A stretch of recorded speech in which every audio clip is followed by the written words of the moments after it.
اس کا ٹھکانہ جہنم ہوگا. اللہ کے لیے بڑائی ہے, اللہ بڑائی کر سکتا, اس کا حق ہے, مگر دنیا میں زمین پر کسی انسان کو غرور اور تکبر کرنا جائز نہیں ہے. جیسے اگر کرے گا تو اس کا ٹھکانہ بھی وہی ابلیس کے ساتھ ہوگا جو کہ جہنم میں جانے والا ہے, کیونکہ شروعات اسی نے کی نا. کسی بھی گناہ کا اور نیکی کی شروعات جو کرے گا اس کا سلسلہ جیسا کہ ہم نے سیکھا کہ اس کے پیچھے چلتا چلا آئے گا. تو اس لیے وہ غرور اگر کرے گا تو وہ گویا شیطان ابلیس کے برابر ہو جائے گا اور اس کو اس کے جیسی سزا ملے گی. تو اپنے اندر الحمدللہ ہمارے اندر تو نہیں ہے, بس بتانا یہ چاہ رہی ہوں دنیا کے کسی بھی معاملے میں کیوں نہ ہو غرور اور تکبر انسان کے لیے جائز نہیں ہے. اگر ہمارے اندر یہ معمولی سی صفت آئیں گی تو ہماری تمام نیکیاں برباد ہو جائیں گی. اللہ ہماری حفاظت فرمائے اس چیز سے, اور اللہ ہمیں نرم مزاج, مخلص اور اللہ کے رسول جیسی صفات اپنانے والا بنائے. آمین ثم آمین. تو آگے دیکھیے کیا بول رہے تھے, ابلیس نے غرور اور تکبر کیا. اس کے بعد اللہ تعالیٰ فرما رہا ہے وَقُلْنَا يَا آدَمُ اسْكُنْ أَنْتَ وَزَوْجُكَ الْجَنَّةَ وَكُلَا مِنْهَا رَغَدًا حَيْثُ شِئْتُمَا وَلَا تَقْرَبَا هَٰذِهِ الشَّجَرَةَ فَتَكُونَا مِنَ الظَّالِمِينَ. یہاں کیا بول رہے ہیں اللہ تعالیٰ, آگے دیکھیے, اور قلنا ہم نے کہا, یا آدم, اے آدم, اسکن تم رہو, آنتا تم بھی, اور وزوجک الجنہ اور تمہاری بیوی جنت میں, جنت میں, وکلا اور تم دونوں کھاؤ پیو, منہا اس جنت سے, رغدن اس سے یعنی جنت سے, رغدن اطمینان سے, حیث شئتما جہاں تم چاہو, یعنی پوری جنت بتا دی گئی, جہاں سے تم چاہو کھاؤ پیو.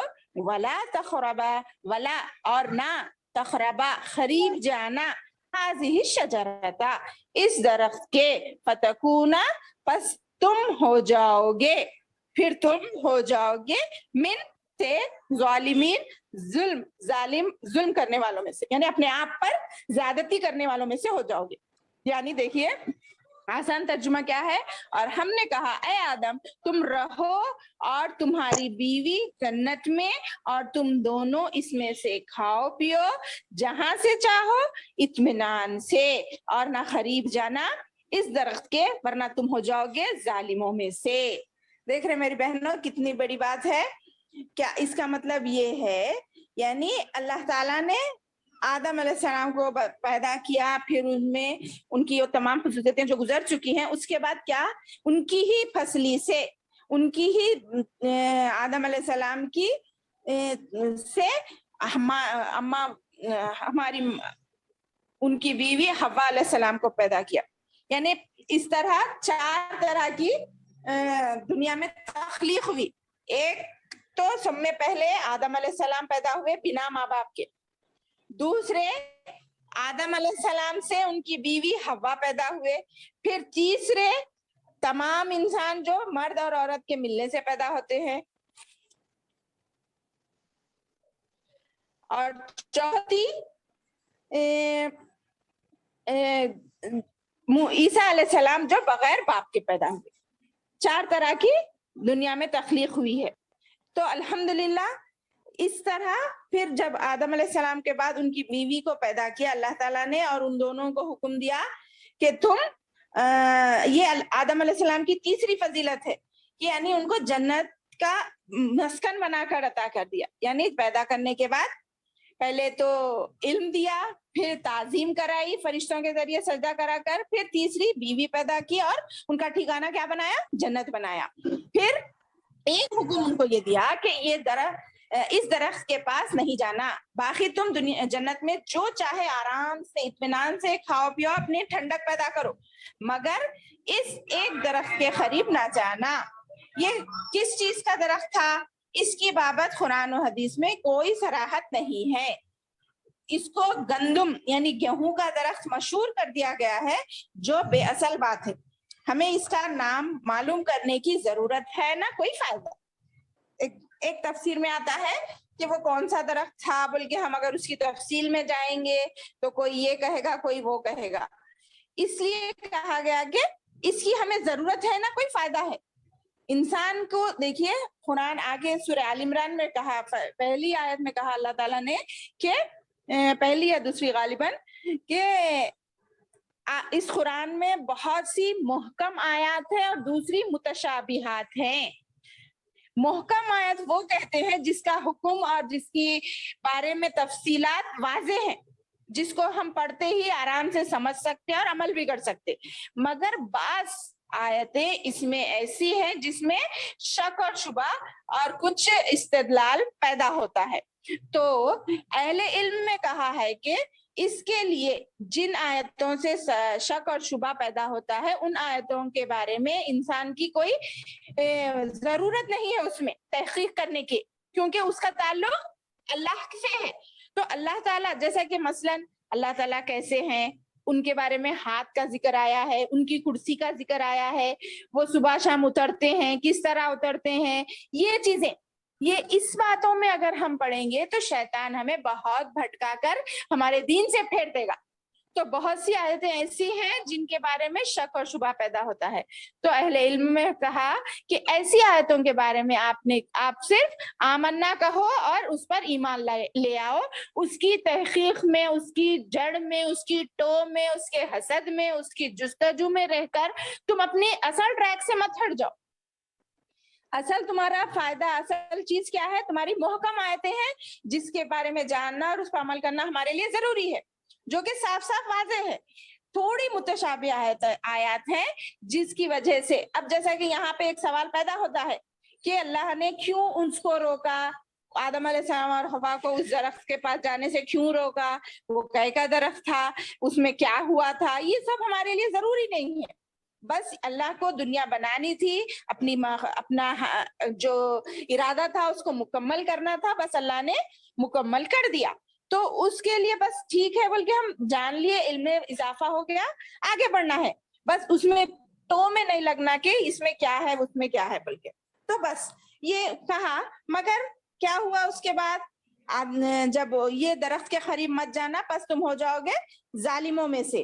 تو پھر کیا ہوا آگے دیکھیے.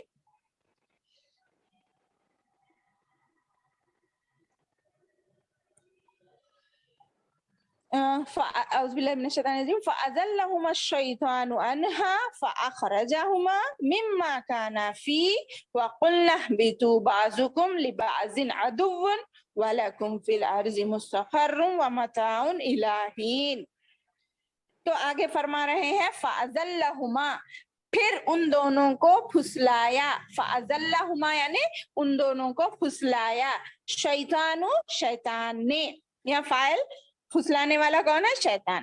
انہا، اس سے یعنی اس جنت سے. فاخرجہما، پس اخرجا نکلوا دیا، ہما ان دونوں کو، مما اس سے، جو کانا وہ تھے، یعنی ان دونوں کو اس جگہ سے نکلوا دیا جہاں پر وہ تھے. فی ہی، اس میں، دیکھیں مما سے جو کانا وہ تھے، فی ہی اس میں. وقلنا، اور ہم نے کہا، نہبتو، تم اتر جاؤ، بعضکم لبعضن، تمہارے بعض کے، عدوً دشمن ہے، عدوً دشمن ہے، ولکم اور تمہارے لیے، فی الارض زمین میں، مستقرن ٹھکانہ ہے، ومتاع الی حین ایک مدت مقررہ تک ٹھکانہ اور سامان ہے، الی حین ایک وقت تک. ٹھیک ہے، آسان ترجمہ کیا ہے اس کا؟ پھر شیطان نے ان دونوں کو پھسلایا اور اس سے پھر انہیں نکلوا دیا اس جگہ سے جہاں وہ تھے، اور ہم نے کہا تم اتر جاؤ، یعنی آدم سے کہا تم دونوں اتر جاؤ، تمہارے بعض کے دشمن ہیں. یعنی اس کا پس منظر یہ ہے کہ دوسری جگہ دیکھیے، میرے اور آپ کے رب اللہ تعالیٰ کا یہ ایک حسن طریقہ ہے کہ اللہ تعالیٰ ایک ہی واقعے کو پورا ایک جگہ نہیں بیان کرتا، تھوڑی تھوڑی تفصیلات، تھوڑے ضرورت کے حساب سے جہاں جو بات بیان کرنی ہے اس طرح. اسی لیے یہاں پر پورا آدم علیہ السلام کا قصہ نہیں آیا ہے، آگے بہت سے صورتوں میں ہے, سورہ آراف میں ہے, سورہ غافر میں ہے, وغیرہ وغیرہ. تو آگے اللہ تعالیٰ جب جہاں پہ جس بات کی اہمیت ہے, جو علم دینا چاہیے, اس مثال کے ذریعے اللہ تعالیٰ انبیاء کے مختلف حصوں کو الگ الگ تھوڑا تھوڑا بیان کرتا ہے, جس کی حکمت ہمیں اس وقت سمجھ میں آتی ہے جب ہم وہ پڑھتے ہیں. تو یہاں پر نہیں ہے کہ کس طرح بھٹکایا.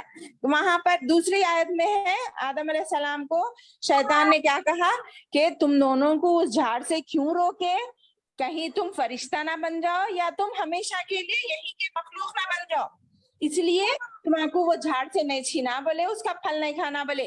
اگر تم کھا لو گے, میں تمہارا محسن ہوں, تم وہ کھا لو گے تو تمہیں کو اللہ تعالیٰ نہیں نکال سکتا بول کے اس طرح پھسلایا بھٹکایا. تو کوئی بھی انسان ہے نا, انسان کیا کرتا, آرام کی زندگی ملے تو اس کو چند دن کے لیے بولے تو خوش ہوتا, کیا انہیں نہیں, ارے ایسی زندگی تو ہمیشہ کے لیے ہونا پسند کرتا. تو وہی گمان آدم علیہ السلام کے دن میں ذہن میں آیا, اور انہوں نے اللہ سے کیا بولتے اس حکم کی سرتابی کر دی, یعنی نافرمانی کی, اور وہ شیطان کے بہکاوے میں آ کر اس پھل کو کھا لیے, بھول چوک کر اس پھل کو کھا لیے, جس کی وجہ سے ان کے جسم کے پر جو کپڑے تھے وہ اتر چکے, تو وہ اپنے آپ کو پتوں سے, جنت کے درختوں کے پتوں سے اپنے آپ کو ڈھانکنے لگے, اور اللہ کے ہی بتائے ہوئے تھوڑے کلمات سے اپنی غلطی کا اعتراف بھی کیا, اور اللہ سے دعا بھی کی, جو کہ ہم جانتے ہیں, ربنا ظلمنا انفسنا وان لم تغفر لنا وترحمنا لنکونن من الخاسرین. ایک مشہور بات یہ بھی ہے یہاں پر کہ آدم علیہ السلام نے اللہ کے تخت پر لا الہ الا اللہ محمد رسول اللہ دیکھا, جس کے سمجھ کے پھر اس کو سمجھا کہ یہ تو محمد جس کا نام آیا ہے بہت بڑی شخصیت ہوگی, اسی لیے اللہ نے اپنے ساتھ ان کا نام جوڑ کر تخت پہ لکھا ہے, ان کا نام لے کے معافی مانگی بول کے بہت سے دین میں بدعتی اس بات کا اعتراف کرتے ہیں, حالانکہ یہ غلط ہے. بلکہ صاف اور واضح بات یہ ہے کہ آدم علیہ السلام کی وہ دعا جو ہم اور آپ پڑھتے ہیں, ربنا ظلمنا انفسنا وان لم تغفر لنا وترحمنا لنکونن من الخاسرین, یہ ہے دعا اس کی, ربنا. ٹھیک ہے, تو یہ دعا اللہ تعالیٰ نے انہیں سکھلائی, اور اس دعا کے ذریعے آدم علیہ السلام نے توبہ کی, اور اللہ نے ان کی توبہ کو قبول بھی کیا. مگر یہ کہنا کہ اللہ کے محمد صلی اللہ علیہ وسلم کے نام کے ساتھ انہوں نے دعا کی, غلط ہے, بالکل بے بنیاد ہے. تو اس طرح ہوا وہ قصہ. تو اس لیے آگے بتا رہے ہیں, یہ شیطان نے جب جنت داخل ہو کر, ایک تفسیر میں آ رہا ہے, روبرو انہیں بہکایا وسوسہ اندازی کے ذریعے سے, ان کی بابت کوئی صراحت نہیں ہے. تاہم یہ واضح ہے کہ جس طرح سجدے کے حکم کے وقت اس نے حکم الہی کے مقابلے میں خیال سے کام لیا, یعنی انہوں نے ابلیس نے سوچا نا, ارے آدم کو تو مٹی سے بنا اللہ تعالیٰ ان لوگوں کے سامنے, اور میں تو آگ سے بنا ہوا ہوں, اور آگ مٹی سے بڑھ کے ہے, تو میں کئی کو اس کو سجدہ کروں, بلکہ جو غرور کیا نا, یہاں پر بھی اس نے کیا کہ ان کو کئی کو نے جنت کی نعمتوں میں, میرے کو تو اللہ تعالیٰ نے نکال دیا, ان کو کیوں رکھوں, اس لیے انہوں نے اس کو بھٹکایا, اور اللہ سے وعدہ کیا کہ میں آدم سے بہتر ہوں, سجدے سے انکار کیا. اور اسی طرح اس موقع پر بھی اللہ کے حکم سے ان کو دونوں کی بھٹکایا, اور آدم علیہ السلام کو پھسلانے میں وہ کامیاب ہو گیا, جس کی تفصیل سورہ اعراف میں آگے آئے گی انشاءاللہ. تو اس طرح حکم الہی کے مقابلے میں اپنی خیال اور نفس کی اپنی عقل سے استعمال نہیں کرنا چاہیے, جیسا کہ شیطان نے کیا. فنعوذ باللہ من ذالک. تو ہمیں بھی اس میں یہ سمجھ میں آ رہا ہے کہ جیسا شیطان نے اپنے آپ میں, قرآن اور حدیث کے معاملے میں میری بہنوں بہت احتیاط برتنا ہے, اپنی عقل کو نہیں دوڑانا ہے, خاص کر قرآن اور حدیث کے معاملے میں, صحیح حدیث کے بارے میں. ایسا نہیں تو ایسا ہو سکتا نا, بلکہ اپنے عقل کے گھوڑے نہیں دوڑانا ہے. جو حکم ہمیں اللہ اور رسول سے ملے اسے بس آمنا اور صدقنا کہہ کر اس پر عمل کرنا ہے, ورنہ ہمارا بھی شمار اس طرح ہوگا جیسا کہ شیطان نے کیا. تو پھر اللہ تعالیٰ نے ان کی وہ دعا دوسرے, جیسا کہ میں نے کہا آگے آئے گی, وہ دعا کو قبول کیا اور ان کو زمین پر بھیج دیا ایک مقررہ مدت تک. پھر آگے دیکھیے, اب ہمارا رکوع ختم ہوگا انشاءاللہ. فَتَلَقَّى آدَمُ مِن رَبِّهِ كَلِمَاتٍ فَتَابَ عَلَيْهِ إِنَّهُ هُوَ التَّوَّابُ الرَّحِيمُ. کیا بول رہے ہیں کہ پس فتلقى, پھر حاصل کر لیے آدم نے من ربی اپنے رب سے کلماتن کچھ کلمے فتاب علیہ پھر اس نے توبہ قبول کی علیہ اس کی انہ هو التواب الرحیم بے شک وہ بہت خوب توبہ قبول کرنے والا رحم کرنے والا ہے. دیکھ رہے نا کیا بول رہے ہیں اللہ تعالیٰ. ابھی میں نے سمجھایا کہ اللہ آدم علیہ السلام نے اللہ ہی سے وہ کلمات سیکھے اور پھر اس کا صاف اظہار ہے نا کہ اللہ سے کلمات سیکھے اور اللہ سے خوب گڑ گڑا کر توبہ کی جس کو اللہ تعالیٰ نے قبول کر لیا کیونکہ اللہ تعالیٰ بہت توبہ قبول کرنے والا اور رحم کرنے والا ہے. دیکھیے اللہ تعالیٰ کی حکم اللہ تعالیٰ اس سے ہمارے لیے بھی ایک نقطہ یہ پیدا ہوتا ہے کہ اگر ہم سے اب تک کچھ بھی تکلیف گناہ غلطیاں ہوئی ہیں انسان جلد باز ہے بہت کمزور پیدا کیا گیا ہے ہو جاتی ہیں مگر اس گناہ پر اور اس غلطی پر ہمیشگی نہ کیے بغیر اگر ہم اللہ سے سچی توبہ کریں گے جس کی شرط یہ ہے کہ سب میں پہلے تو توبہ کرنے کے لیے ذرا سنیے غور سے اپنے گناہ پہ نادم ہونا ہے جو بھی غلطی اور گناہ ہم کیے ہیں اس پہ نادم ہونا ہے. دوسری شرط اس گناہ کا دوبارہ اعادہ نہیں کرنا ہے اور اللہ سے اس گناہ کی شرمندگی کرتے ہوئے اللہ سے خوب گڑ گڑا کر معافی مانگنا ہے تو پھر آئندہ وہ گناہ نہیں کرنا ہے. تو یہ توبہ کی شرائط ہے. تو اگر ہم اس طرح کی توبہ کریں گے تو اللہ تعالیٰ ہماری توبہ ضرور بضرور قبول کرے گا جیسا کہ آدم سے اللہ نے توبہ قبول کی کیونکہ تواب بولے اللہ تعالیٰ کیا ہے اللہ کی صفت تواب ہے اور رحیم بھی ہے کہ اللہ خوب توبہ قبول بھی کرتا ہے اور رحم معاف بھی کرتا ہے تو رحم بھی کرتا ہے. تو اس لیے ہمیں اپنی غلطیوں کی توبہ کرنے کا ایک موقع ملا ہے. اب آج ہی جب تک عقل اور ذہن اور ہمارے اعضاء اور جوارے ہمارے ساتھ ہیں توبہ کر لینی چاہیے نہ کہ وہ توبہ کا انتظار کرنا چاہیے جب ہم پلنگ پر پڑ جائیں ہمارے عقل اور ہمارے اعضاء ہمارا جواب دے دیں ہم کچھ کر نہ سکے. جب ہمیں توفیق ہوگی کہ اگر ہم توبہ کریں گے تو اللہ ہماری توبہ قبول کرے گا تو یہ غلط ہے. ہمیں عقل اور اپنے آپ کو ابھی سے اپنے گناہوں کی توبہ کر کے تو گویا وہ معاف ہو جائیں گے. اللہ تعالیٰ دیکھیے وہ تمام گناہوں کو اس طرح مٹا دے گا کہ وہ گناہ ہم نے کیے ہی نہیں بلکہ ایک حدیث میں آتا ہے ان گناہوں کو مٹا کر اس کے برابر نیکیاں بھی شمار کر دے گا اگر ہماری سچی توبہ رہے گی. تو الحمدللہ ہمیں اس بات کا خیال رکھنا چاہیے کہ ہمیں اللہ سے گڑ گڑا کر اپنے گناہوں کی معافی مانگے اور آئندہ گناہ نہ کرنے کا عزم و احترام کریں انشاءاللہ. تو آگے دیکھیے اس کے بعد کیا کہا قُلْنَا اهْبِطُوا مِنْهَا جَمِيعًا فَإِمَّا يَأْتِيَنَّكُم مِّنِّي هُدًى فَمَن تَبِعَ هُدَايَ فَلَا خَوْفٌ عَلَيْهِمْ وَلَا هُمْ يَحْزَنُونَ. دیکھیے الحمدللہ ہمارا رکوع کمپلیٹ ہو گیا.